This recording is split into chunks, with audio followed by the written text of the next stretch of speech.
ರಾಮನಗರ ಕ್ಷೇತ್ರದ ಕಾಂಗ್ರೆಸ್ ಶಾಸಕ ಇಕ್ಬಾಲ್ ಹುಸೇನ್ ಅವರನ್ನು ಪಕ್ಷದಿಂದ ಉಚ್ಚಾಟನೆ ಮಾಡಿ ಅವರ ಮೇಲೆ ದೂರನ್ನು ಎಸ್ಐಟಿಗೆ ನೀಡುವಂತೆ ಸಕಲೇಶಪುರದ ಎಪಿಎಂಸಿ ಮಾಜಿ ಅಧ್ಯಕ್ಷ ಕವನಗೌಡ ಆಗ್ರಹಿಸಿದ್ದಾರೆ.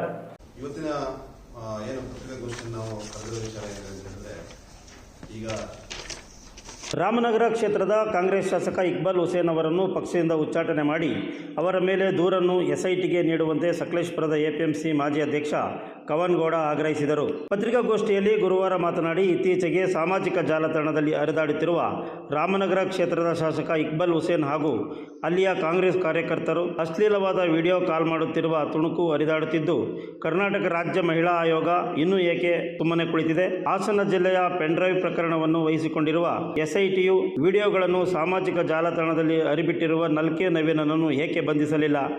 ಯಾರ ರಕ್ಷಣೆಯಲ್ಲಿ ಇದ್ದಾರೆ? ಕೂಡಲೇ ಬಂಧಿಸಿ ಸತ್ಯಾಂಶವನ್ನು ರಾಜ್ಯದ ಜನರ ಮುಂದಿಡಬೇಕು ಎಂದು ಆಗ್ರಹಿಸಿದರು. ಇಲ್ಲ ಡಿಜಿಪಿ ಪತ್ರ ಬರೀಲಿ, ಈ ತರ ವಿನಾಕಾರಣ ಯಾವ್ದೋ ಹೆಣ್ಮಕ್ಳದು ವಿಡಿಯೋಗಳನ್ನೆಲ್ಲ ಪ್ರಚಾರ ಮಾಡಿ, ಒಂದ್ ವೇಳೆ ಅವ್ರ ಕುಟುಂಬದವರು ಅವ್ರ ನೆಂಟರಿಷ್ಟರಾಗಿದ್ರೆ ಈ ತರ ಮಾಡಿರ್ತಿದ್ದ, ಅವರಲ್ಲೂ ಕೂಡ ಒಂದು ಕೆಲವೊಂದು ಬದ್ಧತೆ ಇರಬೇಕು. ಹಾಗಾಗಿ ಸಮಾಜದ ಸ್ವಾಸ್ಥ್ಯ ಹಾಳು ಮಾಡಬಾರ್ದು, ಈ ತರನ್ನೆಲ್ಲ ಮಾಡಿ ಅಂತ ಹೇಳ್ತಾ ಈ ಪ್ರೆಸ್ ಮೀಟ್ ಕರೆದಿದ್ದೆ.